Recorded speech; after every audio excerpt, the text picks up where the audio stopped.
Mi hermana dorada me robó mis premios para burlarse frente a la familia diciendo que nunca sería como ella. Pero fue ella quien terminó llorando en plena sala al ver lo que hice. Desde que tengo uso de razón, supe que había dos versiones de ser buena hija en mi casa, y que una de ellas no me correspondía. Mi hermana Allison era esa clase de persona que podía suspender una materia y aún así conseguir que mis padres le compraran una laptop nueva porque pobrecita, el sistema no la valoraba. En cambio, si yo sacaba una a menos en matemáticas, era motivo para cuestionar si estaba perdiendo el enfoque o si de verdad me estaba esforzando como debía. No importaba cuánto hiciera ni cuántos logros sumara, Allison siempre tenía una forma de aparecer con algo más grande, más brillante, más digno de alabanza. Y no es que se esforzara tanto, al contrario, desde muy temprano aprendió a vivir del crédito ajeno, de las palabras bien puestas y de la imagen perfectamente curada que mostraba en redes, donde posaba como la hija modelo, la empleada destacada, la mujer inalcanzable. Mientras yo estudiaba hasta las 3 de la mañana para un examen final, ella subía fotos en un brunch de domingo, con frases como trabaja duro, pero no te olvides de vivir. Mis padres, especialmente mi madre, se tragaban todo ese cuento como si fueran perlas de sabiduría. Siempre que Allison lograba algo, aunque fuera mínimo, se volvía una celebración familiar. Pero si era yo quien traía buenas noticias, la reacción era distinta, un comentario rápido, un aplauso tibio, y luego el inevitable cambio de tema hacia algo que mi hermana había hecho semanas atrás. De niña creía que con el tiempo todo cambiaría, que cuando creciera, cuando los logros fueran más concretos, cuando los diplomas colgaran con peso real en la pared, finalmente se me vería con los mismos ojos. ¡Qué ingenua era! Allison no necesitaba logros auténticos para recibir aplausos, le bastaba con sonreír en el momento indicado, saberse rodear de las personas justas y, sobre todo, tener una habilidad casi instintiva para arrebatar protagonismo justo cuando alguien más lo merecía. Por eso, cuando me mudé a Austin para estudiar, sentí que por fin respiraba con mis propios pulmones. Mi carrera en ingeniería ambiental no era fácil, pero me gustaba. Me abría espacio sin depender de nadie. Fui construyendo mi red, ganándome becas, participando en investigaciones. Conocí mentores, conseguí prácticas. Poco a poco, todo eso que había sido invisible en casa empezó a tener un lugar real en mi vida. Fue entonces cuando recibí dos reconocimientos importantes, uno, una beca estatal por innovación en energía sustentable, y otro, un reconocimiento interno de mi universidad como mejor asistente de investigación del semestre. Para mí era un hito. No solo por el esfuerzo que implicaba, sino porque era la primera vez que alguien fuera de mi círculo veía mi trabajo y decidía destacarlo sin que yo lo pidiera. Sentí que eso, tal vez, sería lo que finalmente me daría un poco de espacio, un poco de dignidad reconocida incluso ante mi familia. Así que decidí organizar una reunión en mi departamento. Nada del otro mundo, comida casera, algo de vino, música de fondo. La intención era simplemente compartir, mostrarles mi lugar, darles una pequeña mirada de mi vida adulta, de lo que estaba logrando sin deberle nada a nadie. Preparé la vitrina con cuidado. Coloqué los dos reconocimientos justo en el centro, limpié el cristal, puse unas luces cálidas para resaltar la madera. Era simbólico, claro, pero para mí representaba algo enorme, era la primera vez que mis logros tenían un espacio visible y propio. Me aseguré de que todo estuviera perfecto, hasta el último detalle. Compré velas aromáticas, flores frescas, incluso platos nuevos. No por ostentación, sino porque quería que me vieran por fin como alguien capaz. Alguien que no necesitaba vivir a la sombra de nadie. Llegaron primero mis primos, luego una tía, después mis padres. Allison fue la última. Llegó con su sonrisa típica y una bolsa de diseñador que movía como si la estuviera patrocinando. Apenas cruzó la puerta, hizo su entrada teatral de siempre, un comentario sobre el tráfico, otro sobre lo lindo que era mi apartamento para ser de estudiante, y luego fue directo hacia la vitrina. No me dio tiempo de reaccionar. Estaba en la cocina sirviendo copas cuando la oí reír desde la sala. Su tono no era uno amable, era ese tono de broma cruel disfrazada de simpatía que solo ella sabía usar. Cuando volví a mirar, mis premios estaban en sus manos. Había tomado la placa con mi nombre y el diploma sin pedir permiso, lo sostenía como si fueran suyos, y dijo frente a todos, ¿no es adorable que mi hermanita esté coleccionando estos premios? Me recuerda a mí cuando empecé, aunque claro, ella aún tiene mucho que aprender para estar a mi nivel. La risa fue casi general. Mis tíos rieron por compromiso, mis primos se burlaron con miradas entre ellos, incluso mi madre sonrió, como si se tratara de una anécdota tierna. Yo me quedé paralizada. Sentía la garganta cerrarse, pero no dije nada. Era el mismo guión de siempre, yo tratando de construir algo, y ella derrumbándolo con una frase, con una sonrisa, con un gesto que lo volvía todo insignificante. Aguanté. Tragué la rabia y seguí la noche con una sonrisa forzada. Cuando todos se fueron, fui a revisar la vitrina. Vacía. Salí al estacionamiento con el corazón latiendo con fuerza y miré dentro del carro de Allison. Allí estaban, la placa tirada sobre el asiento trasero, rayada, sin la placa de metal con mi nombre. Era como si, una vez más, mi valor hubiera sido arrancado y desechado. Me quedé ahí, en silencio, mirando mis logros convertidos en basura mientras el motor de la rabia empezaba a girar en mi pecho. Esa fue la última vez que alguien me humilló por quedarme callada. Esa noche entendí que si quería recuperar mi dignidad, no bastaba con trabajar el doble. Tendría que hacer algo más. Tendría que hacer que doliera. Y esta vez, sería ella quien tendría que recoger los pedazos de su propia imagen destrozada. Actualización 1. Pasaron varios días desde aquella noche en mi apartamento, pero la escena no me abandonaba. Me despertaba en medio de la madrugada con el recuerdo de Allison sosteniendo mis premios como si fueran juguetes, la risa de mis primos como un eco insoportable, y la mirada cómplice de mi madre. Esa que parecía decirme que exageraba, que no todo era tan grave, que debía aprender a ceder espacio. Me vi una y otra vez frente a esa vitrina vacía, recordando con rabia contenida cómo me había quedado sin voz, sin defensa, sin una sola palabra que pudiera poner freno al abuso. Y fue precisamente ese silencio lo que más me encendía por dentro. No podía permitirme seguir siendo la hermana que aguantaba todo, que sonreía y tragaba. No después de haber construido tanto, no después de haber llegado hasta allí con esfuerzo real. Así que me senté frente a la computadora y comencé a hacer lo único que sabía hacer bien, investigar. Sabía por conversaciones anteriores y por lo que publicaba en sus redes que Allison trabajaba desde hacía casi un año como analista de relaciones públicas en una farmacéutica con sede en Dallas. Siempre decía que había sido ascendida rápidamente porque era brillante, que estaba en camino de liderar un equipo y que su jefe la consideraba esencial para el futuro de la compañía. Pero algo en su historia no cuadraba del todo. Había detalles vagos, logros que no estaban respaldados por evidencia alguna, y un patrón de evasivas cada vez que alguien le preguntaba cosas concretas sobre sus proyectos. En varias de sus publicaciones se mostraba en la oficina con documentos en la mano, pero noté que, al agrandar las imágenes, lo que sostenía no eran informes corporativos sino plantillas genéricas descargadas de Google. Fue ahí cuando supe que, si había un punto débil en su mundo perfecto, estaba en su trabajo. Comencé por revisar la página oficial de la empresa y busqué su nombre entre los empleados destacados. No figuraba. Revisé informes de recursos humanos disponibles públicamente, boletines de ascensos, incluso entradas de blog corporativo. Nada. Era como si, en efecto, trabajara allí, pero en un nivel mucho más bajo del que ella presumía. Con cada dato que contrastaba, más se caía la fachada. Me puse en contacto con una antigua compañera de universidad que sabía que trabajaba en el mismo lugar.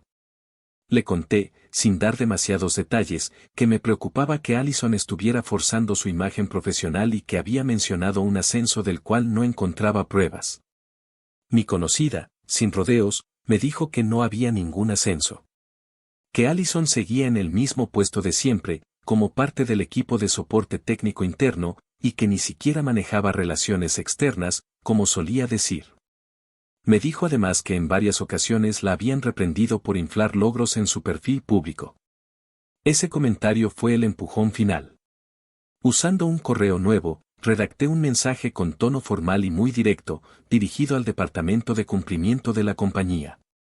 En él incluí capturas de pantalla de las publicaciones falsas, una comparación con los cargos reales que constaban en su sitio web, y algunos archivos descargados que mostraban cómo usaba el logo y los documentos oficiales para crear una apariencia profesional ficticia. No incluí mi nombre. Simplemente firmé como una persona preocupada por la reputación de la compañía. Subí todo a un servidor seguro, incluí los enlaces y pulsé enviar. No temblé, no dudé. Cerré el portátil, respiré hondo, y me prometí a mí misma que a partir de ese momento no volvería a vivir bajo su sombra. Pero no me detuve ahí. En los días siguientes, mientras esperaba alguna reacción, decidí explorar otra beta que había dejado abierta durante años, la forma en que Allison se había apropiado de logros míos desde que éramos adolescentes. Subí al ático de la casa de mis padres una tarde en que sabía que estarían en el trabajo y comencé a revisar las cajas etiquetadas con nuestros nombres. En una de ellas, donde se suponía que guardaban recuerdos escolares, encontré lo que había sospechado durante mucho tiempo. Varios trofeos con placas alteradas, cintas arrancadas y hasta diplomas sin nombre, firmados, pero en blanco. Uno en particular me dolió más que los demás. Era un trofeo regional de un concurso de ciencias de cuando tenía 14 años, un premio que yo había ganado con un proyecto sobre recolección de aguas lluvia. El trofeo estaba ahí, pero con la placa arrancada. En su lugar, habían pegado una nueva, con el nombre de Allison, fechada 2 semanas después de la ceremonia original. Al mirar el reverso, aún quedaban restos del pegamento original y parte de mi apellido escrito con marcador indeleble. Sentí una mezcla de náusea y furia, pero no lloré. Ya no. Tomé fotografías de todo, desde distintos ángulos. Hice un inventario. Comparé fechas, organicé los documentos como si se tratara de una investigación formal. No sabía exactamente qué haría con esa información aún, pero estaba decidida a usarla cuando llegara el momento. Por primera vez, tenía evidencia concreta de que mi hermana no solo se había burlado de mis logros en público, sino que los había robado sistemáticamente durante años con el silencio cómplice de mis padres. Y ahora, por fin, el escenario estaba cambiando. Ya no era yo quien tenía que justificarme. Era ella quien estaba a punto de ver desmoronarse el pedestal donde se había instalado por tanto tiempo. Y esta vez, no tendría a nadie que la salvara del golpe. Actualización 2. Habían pasado alrededor de 3 semanas desde que envié el correo anónimo con toda la evidencia del fraude profesional de Allison. Durante ese tiempo no hubo señales inmediatas, ningún escándalo público, ningún comentario familiar que diera pistas de lo que se venía. A simple vista, todo seguía igual, mi madre seguía reenviando las publicaciones de mi hermana por el grupo familiar como si fueran boletines oficiales de orgullo materno, y mi padre, aunque más callado, mantenía su silencio tradicional ante cualquier cosa que tuviera que ver con nosotras. Pero yo ya no me sentía igual. Había una serenidad en mí que antes no conocía, una certeza de que algo se había activado y que era cuestión de tiempo para que la fachada se quebrara desde dentro. No estaba desesperada ni ansiosa, estaba lista. La mañana en que todo comenzó a moverse fue un miércoles, uno de esos días donde el clima en Austin se vuelve indeciso y las nubes se arremolinan sin decidir si van a llorar o solo a cubrir el sol por capricho. Eran las 6 de la mañana y mi celular vibró con insistencia. Al ver el nombre de mi madre en la pantalla, supe que algo había pasado. Normalmente no llama a esa hora a menos que haya una emergencia familiar, o alguna novedad que considera demasiado importante como para esperar. Atendí con voz dormida y lo primero que escuché fue un «¿Tú sabías algo de esto?», dicho con un tono que mezclaba desconcierto, alarma y una pizca de reproche. Me tomó unos segundos ubicarme, pero no quise mostrar ninguna emoción. Le pregunté qué pasaba, a lo que respondió que Allison había llamado minutos antes llorando, diciendo que la habían suspendido temporalmente de su trabajo mientras revisaban unos documentos. Que alguien había enviado un reporte sobre irregularidades en su perfil profesional y que Recursos Humanos la había citado de inmediato. Según lo que contó, no solo le quitaron el acceso al sistema, sino que le retiraron el gafete de ingreso y le exigieron entregar su laptop corporativa mientras durara la investigación. Mi madre estaba alterada. No tanto por lo que eso decía de la integridad de Allison, sino porque estaba preocupada por el que dirán. Se quejaba de cómo eso podría afectar la imagen de la familia, de lo humillante que era para su hija ser apartada del trabajo, y me preguntó directamente si yo sabía algo, como si intuía que esto no era producto del azar. Yo, con la voz más neutra que pude, respondí que no tenía idea, que me parecía extraño, pero que seguramente todo se aclararía si no había hecho nada malo. Ella aceptó la respuesta, aunque noté una pausa incómoda antes de colgar, como si algo dentro de ella se resistiera a creerme por completo. Colgué el teléfono y me quedé sentada en la cama, mirando la ventana, con una sensación difícil de describir. No era euforia, no era alivio, era más bien la conciencia de que, por primera vez, ella estaba enfrentando las consecuencias reales de sus actos. Sin aplausos, sin cámaras, sin sus frases de autoayuda para disfrazar el caos. Durante los días siguientes, el ambiente en la familia cambió. Ya no había tantas publicaciones de Allison en redes. Su cuenta, que antes era un desfile diario de fotos en la oficina, frases de liderazgo y selfies con tazas de café en salas de juntas, de pronto se volvió silenciosa. Solo subió un par de historias vagamente motivacionales, con mensajes como a veces la vida te detiene para que puedas reenfocar, claramente intentando controlar la narrativa. Pero quienes la conocían bien sabían que algo no andaba bien. En el grupo familiar dejó de participar. No envió mensajes el domingo en la mañana como solía hacer, no comentó las fotos de los primos, no reaccionó a los memes que solía usar como excusa para presumir lo ocupada y productiva que era. Mientras tanto, yo empecé a recuperar los espacios que durante años me fueron negados. Tomé los diplomas nuevos que había enmarcado, esta vez con grabado láser que mostraba mi nombre en relieve, imposible de arrancar. Volví a colocar las placas en la vitrina de mi departamento, pero esta vez aseguradas con tornillos internos, bien sujetos. No para presumir, sino para dejar claro, aunque fuera solo para mí, que mis logros no volverían a ser apropiados por nadie. También imprimí una copia adicional y la dejé en el salón de la universidad, justo en el tablón donde el programa destacaba a sus mejores estudiantes. Fue simbólico, sí, pero fue mío. Todo lo que colgaba de esa pared era auténtico, y por primera vez sentí que mis esfuerzos no estaban atados a ninguna comparación familiar. Durante ese tiempo, no hablé con Allison directamente. Ni una llamada, ni un mensaje, ni siquiera un gesto. Y lo curioso fue que tampoco ella me buscó. Tal vez lo intuía. Tal vez ya no se sentía con la seguridad de siempre, esa confianza con la que antes podía acercarse y robarme el espacio sin sentir culpa. Tal vez sabía que yo ya no era la misma hermana silenciosa de antes. En algún punto de ese mes, mi padre me escribió un mensaje corto, como si no supiera cómo abordar el tema. Me dijo que esperaba que yo estuviera bien, que lamentaba que las cosas se pusieran tensas en casa y que, sin importar lo que pasara, él quería que supiera que estaba orgulloso de mí. No supe si era sincero o si solo intentaba mantenerse neutral, pero no respondí. No aún. La suspensión laboral se alargó más de lo previsto. Lo supe porque una excompañera mía de la universidad, ahora empleada en la misma empresa, me escribió para contarme que ya no veían a Allison por las oficinas. Que el rumor era que su expediente había sido revisado por el equipo legal. También mencionó que habían abierto una auditoría interna para revisar las redes personales de varios empleados por posibles usos indebidos del branding corporativo, y aunque no dijo nombres, entendí perfectamente lo que significaba. No solo estaba perdiendo el trabajo, estaba quedando marcada dentro de un medio donde la reputación es casi todo. En un campo como el de comunicaciones corporativas, donde la imagen y la coherencia profesional pesan más que cualquier currículo, un escándalo así no se olvida fácilmente. Allison, la misma que me quitó mis premios para burlarse de mí frente a toda la familia, ahora estaba suspendida, observada, en silencio. Y aunque no había celebrado públicamente su caída, en lo más profundo de mí, sentía una calma que no se parecía a la venganza impulsiva. Era una calma lenta, estructurada, con raíces.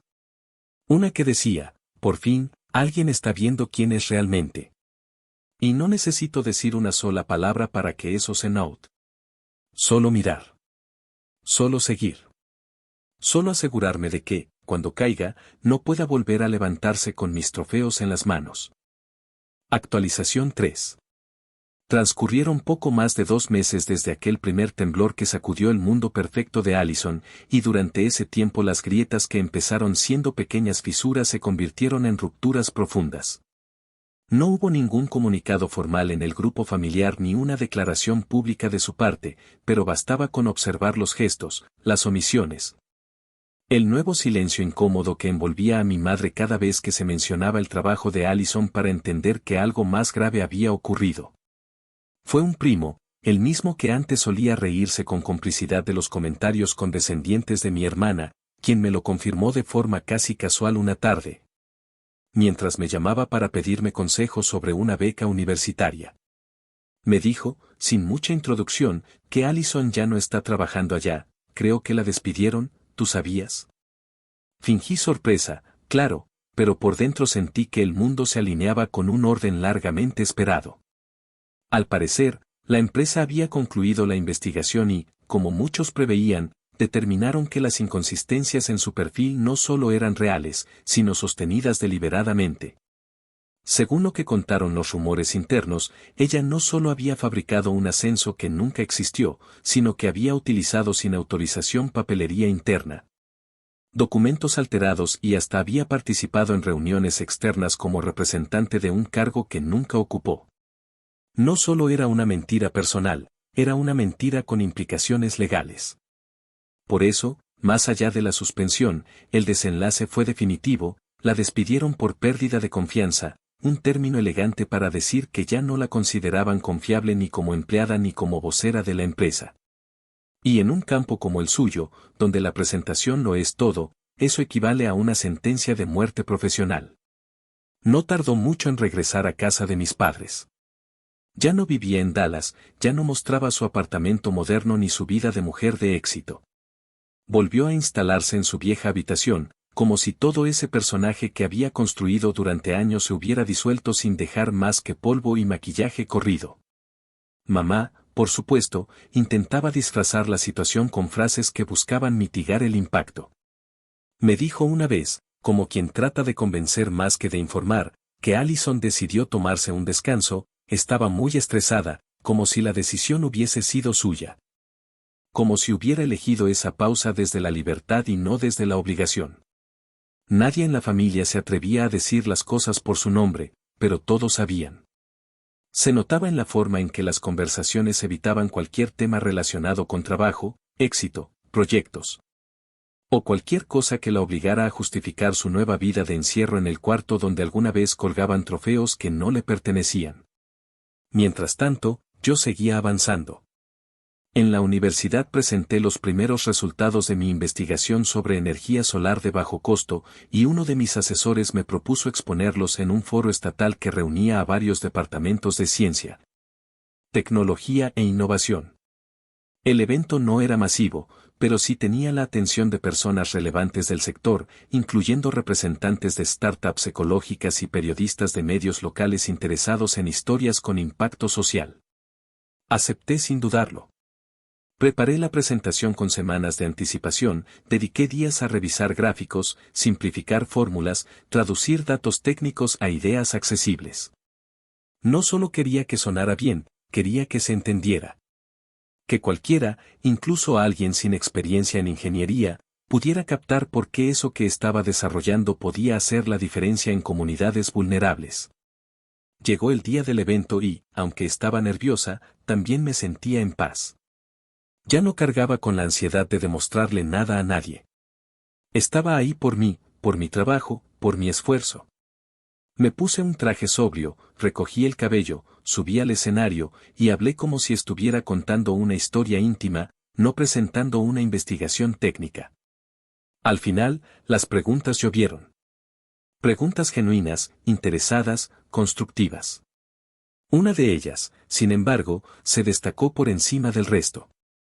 Era un periodista de un medio local que, después de felicitarme, comentó que en sus notas anteriores había cubierto el despido de una empleada en una empresa farmacéutica por manipular logros ajenos. Y que casualmente llevaba el mismo apellido que yo. Me preguntó, con tono respetuoso pero firme, si eso me afectaba o si tenía algo que decir sobre el tema. Por un segundo dudé. Podía negarlo. Podía evadirlo como siempre había hecho mi familia.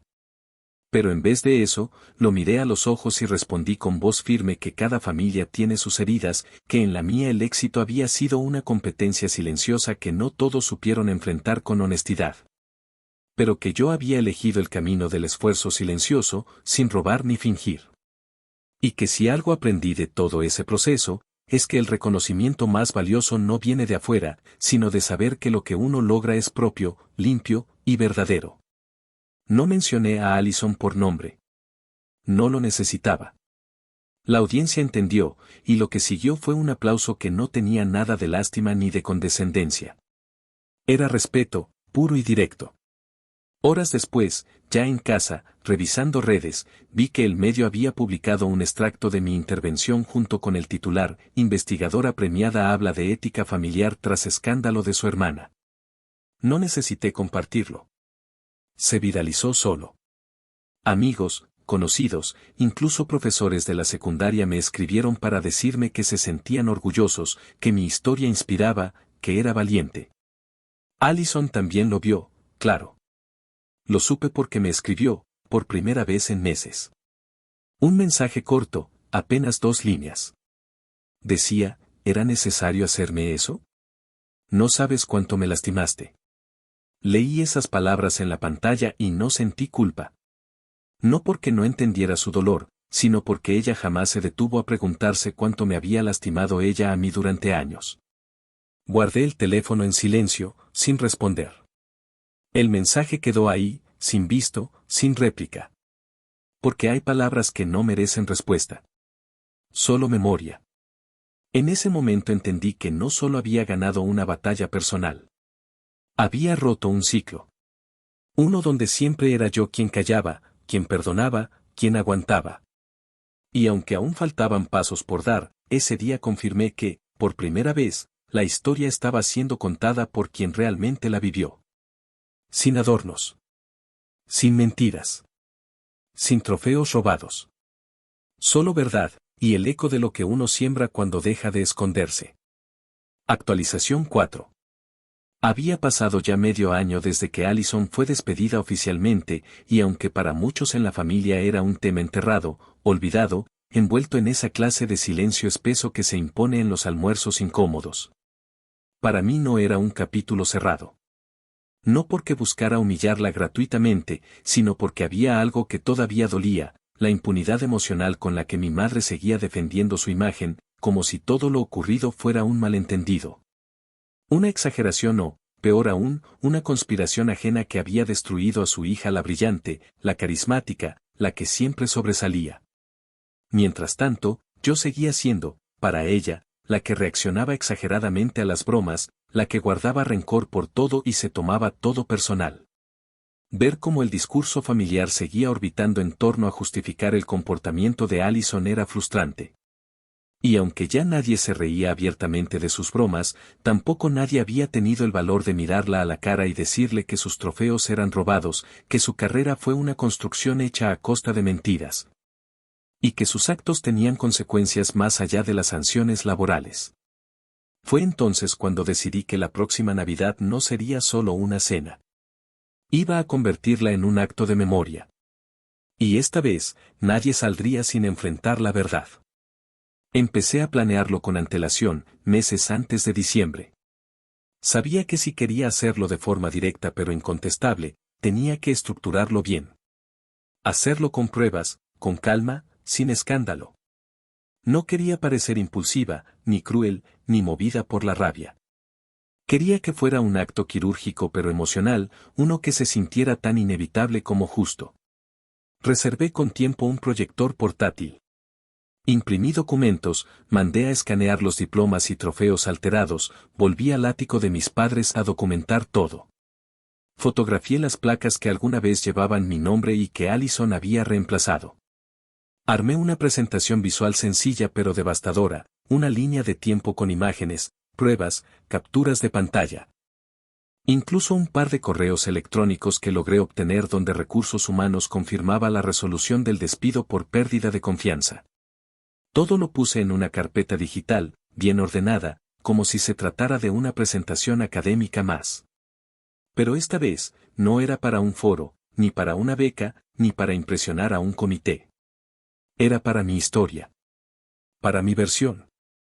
Para dejar claro que no iba a permitir que todo lo que había vivido se redujera a un rumor que el tiempo borrara. Cuando llegó diciembre, confirmé que todos asistirían a la cena de Navidad en casa de mis padres, como cada año. Los tíos, los primos, incluso algunos amigos cercanos. Allison también estaría allí, por supuesto, aunque en un rol mucho más discreto que el de otros años. Ya no llegaba con bolsa nueva ni con frases motivacionales. Ahora bajaba la cabeza cuando entraba a un salón y evitaba prolongar las conversaciones. Aún así, mi madre seguía tratándola como si fuera la víctima de una gran injusticia cósmica, y esa noche no fue la excepción. Cocinó su plato favorito, le dejó el mejor puesto en la mesa, y hasta adornó el comedor con las luces que ella siempre elegía. Yo observaba todo en silencio, sin interrumpir, sin intervenir, sabiendo que la verdadera cena apenas estaba comenzando. Cuando terminamos de comer y alguien mencionó hacer un intercambio, aproveché el momento para tomar la palabra. Dije, con voz serena, que había preparado algo especial para compartir con todos. Que no era un regalo ni una broma, sino una pequeña recopilación de recuerdos familiares. Lo presenté como una línea del tiempo de los logros familiares, y todos rieron con curiosidad, creyendo que sería un video con fotos vergonzosas o anécdotas de la infancia. Apagué las luces, conecté el proyector y dejé que las imágenes hablaran. La primera diapositiva fue suave, una foto de mi primo en su ceremonia de graduación, otra del bebé de mi tía aprendiendo a caminar. Todos sonrieron. Luego apareció una foto de un trofeo de ciencias del año 2008. Nadie dijo nada al principio, pero yo sabía que varios lo reconocían. Lo habían visto en la repisa del cuarto de Allison durante años. La siguiente imagen fue una toma ampliada del reverso, donde mi nombre aparecía escrito con marcador, medio borrado. La sala se quedó en silencio. Pasé a la siguiente, la foto de un diploma con el nombre arrancado, y al lado, la versión original escaneada con mi nombre completo, fechada y sellada por la escuela. Empezaron los murmullos. Mi padre frunció el ceño. Una tía se cruzó de brazos. Mi madre miraba la pantalla con desconcierto, como si le costara entender qué significaba todo eso. Pero no dije nada. Solo seguí avanzando. Después de mostrar 5 trofeos más con pruebas similares, llegué a la parte final, el correo del despido. Oculté datos personales, pero dejé visible la razón de la terminación del contrato y la firma de la empresa. A su lado, una captura de pantalla de uno de los tantos posts en redes donde Allison presumía un ascenso ficticio, con frases como aprendan a valorarse y el éxito no se hereda, se construye. Apagué el proyector. Prendí la luz. Y hablé. Dije que durante años se me negó el derecho a ser reconocida. Que se me quitó, una y otra vez, la posibilidad de mostrar quién era, de compartir lo que lograba, de sentirme válida. Que todo se disfrazaba como bromas, como juegos, como malentendidos. Pero que ese patrón tenía consecuencias. Que había personas presentes en esa sala que se rieron, que callaron, que incluso me hicieron sentir que exageraba cada vez que pedía respeto. Les dije que ya no iba a quedarme callada. Que eso que acababan de ver no era una venganza, sino una recuperación. Una devolución de lo que me habían robado. Allison se había quedado petrificada desde la tercera diapositiva. No dijo nada. No interrumpió. Pero cuando mencioné por última vez la palabra robo, se levantó de golpe, empujó la silla y se fue al baño. Cerró la puerta con fuerza y lo único que se escuchaba era el sonido ahogado de su llanto. Nadie fue detrás de ella. Nadie intentó defenderla. Por primera vez, todos se quedaron sentados, en silencio, mirando la pantalla negra y los papeles que yo repartí con copias de las pruebas. Mi madre rompió el silencio, intentando suavizar las cosas. Dijo que quizás era innecesario remover todo aquello en Navidad, que lo importante era estar unidos. Pero fue el tío Roger quien la interrumpió. Dijo, con una voz seca y directa, que si había un momento para decir la verdad, era ese, y que a veces la familia necesita enfrentarse a su propia historia para no repetirla. Nadie más habló. Nadie se levantó. Todos volvieron a sus lugares, algunos bajaron la mirada. Otros me miraron distinto. No con lástima, sino con algo que nunca había sentido en ellos, respeto. Me quedé ahí, sentada, sosteniendo una de mis placas recién restauradas. Esa que alguna vez apareció en el carro de Allison, rayada y sin nombre. Ahora brillaba. Ahora era mía. Y todos lo sabían. Incluso ella. Especialmente ella. Actualización final. Había pasado un año desde aquella noche en que proyecté frente a toda la familia la verdad que había cargado durante demasiado tiempo. Fue una de esas veladas que, aunque nadie lo diga, marca un antes y un después en la dinámica de cualquier núcleo familiar. Lo supe desde el momento en que vi a Allison encerrarse en el baño a llorar sin que nadie corriera tras ella, desde el instante en que mi madre bajó la mirada al verse enfrentada no a una acusación, sino a una serie de pruebas que ya no podían esconderse bajo la alfombra del no fue para tanto. Y lo confirmé con el paso de los días, al notar cómo, poco a poco, comenzaron a cambiar los gestos, las preguntas, los tonos. Por primera vez en mi vida, no sentí que necesitaba justificarme con nadie. Por primera vez, lo que yo decía era suficiente. Con el tiempo, Allison dejó de ser el centro de atención en la familia. Ya no era la estrella, ya no era la que todo lo sabía ni la que todos consultaban antes de tomar una decisión. Ya no era la que mi madre mencionaba con orgullo cada vez que se reunía con una amiga de la iglesia ni la que recibía los halagos automáticos en cada cumpleaños. En su lugar, se volvió alguien más callada, más contenida, incluso torpe en su presencia. Se limitaba a saludar, a compartir lo mínimo y a retirarse temprano de cualquier reunión familiar. Me enteré, por una prima lejana, que empezó a trabajar medio tiempo en una cafetería cerca del centro, y que estaba tomando cursos en línea de contabilidad. Aparentemente intentando reconducir su vida en una dirección menos ficticia, menos performativa. No sé si lo hacía por verdadera reflexión o por falta de opciones, pero no me importaba. Lo importante era que, por fin, el mundo había dejado de premiarla por una imagen vacía. Por fin estaba enfrentando lo que significa tener que construir desde cero sin trampas, sin prestarse nombres, sin robar espacios ajenos. Por mi parte, no me detuve. Al terminar el semestre, la universidad me ofreció una posición fija como asistente de investigación con opción a beca de posgrado. Acepté sin pensarlo. Me mudé a una zona más tranquila, conseguí un nuevo apartamento con una pequeña oficina donde instalé un estante largo que llené exclusivamente con mis diplomas, reconocimientos y trofeos. Ya no necesitaba esconderlos ni protegerlos. Estaban a la vista, alineados en orden cronológico, con mi nombre grabado, intacto, imposible de negar. Me rodeé de personas nuevas, de mentores que me hablaban sin condescendencia y me trataban con respeto real, no ese disfrazado de sonrisa familiar. Por primera vez, sentí que todo lo que hacía tenía eco, tenía raíces, y que no estaba supeditado a los caprichos de una hermana que no sabía distinguir entre destacar y destruir. A veces, cuando volvía a casa de mis padres por alguna fecha especial o alguna obligación inevitable, notaba que aún había rastros de esa vieja dinámica que tanto daño me hizo. Mi madre, aunque mucho más cuidadosa con sus palabras, seguía siendo incapaz de ofrecerme una disculpa directa. No porque no entendiera el daño, sino porque creo que para ella aceptar eso sería como aceptar que su historia de madre ejemplar estaba fracturada desde adentro.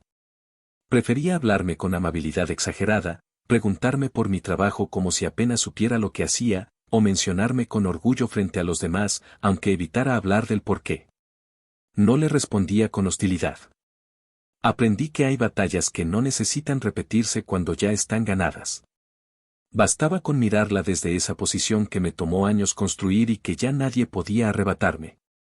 Allison y yo no volvimos a tener una conversación directa sobre lo que ocurrió. Cruzábamos palabras cortas, saludos formales, alguna que otra frase de cortesía en cumpleaños o cenas familiares, pero nada más. No hacía falta. Cada vez que me miraba, yo notaba en sus ojos algo que antes jamás había visto, contención. Ya no era esa mirada de superioridad automática ni esa actitud de quien cree tener la última palabra en todo. Era una mirada más baja, más real, más llena de la duda que sienten los que alguna vez se creyeron intocables y se dieron cuenta, demasiado tarde, de que lo que sube sin fundamento se derrumba sin aviso. Supongo que en su propio camino, ella también cargaba con lo suyo, con la vergüenza de haber sido descubierta, con el peso de tener que aprender a ser desde cero, esta vez sin atajos. No sé si lo está logrando. No es mi problema. Cada quien carga con lo que sembró. Hoy, sentada frente a la ventana de mi estudio, rodeada por mis libros, mis proyectos, mis logros, siento que finalmente habito un espacio que es totalmente mío. No hay sombras encima. No hay voces minimizando lo que hago. No hay trofeos arrancados de mis manos para ser sostenidos por otra. Me costó años llegar aquí. Me costó años de silencios, de humillaciones, de risas a medias y aplausos sin convicción. Pero también me dio algo que nadie me podrá quitar nunca, la certeza de haber enfrentado lo injusto con inteligencia, con firmeza, y sin convertirme en lo que juré combatir. Nunca volví a ver aquel trofeo rayado que Allison dejó en su carro aquella noche, pero no lo necesito. Lo que importa está aquí, en cada reconocimiento ganado con esfuerzo, en cada espacio que construí desde cero, en cada vez que alguien me presenta por lo que hago y no por con quien comparto apellido. Y aunque todavía hay reuniones familiares donde algunos prefieren fingir que todo pasó sin mayor consecuencia, yo ya no necesito su validación. Porque sé que aquella noche, en aquella sala, cuando todos vieron por fin la verdad, fue el momento exacto en que dejé de ser la hermana que intentaba igualar a Allison, y me convertí en la mujer que, sin hacer escándalo, le devolvió con hechos todo lo que durante años me habían querido negar.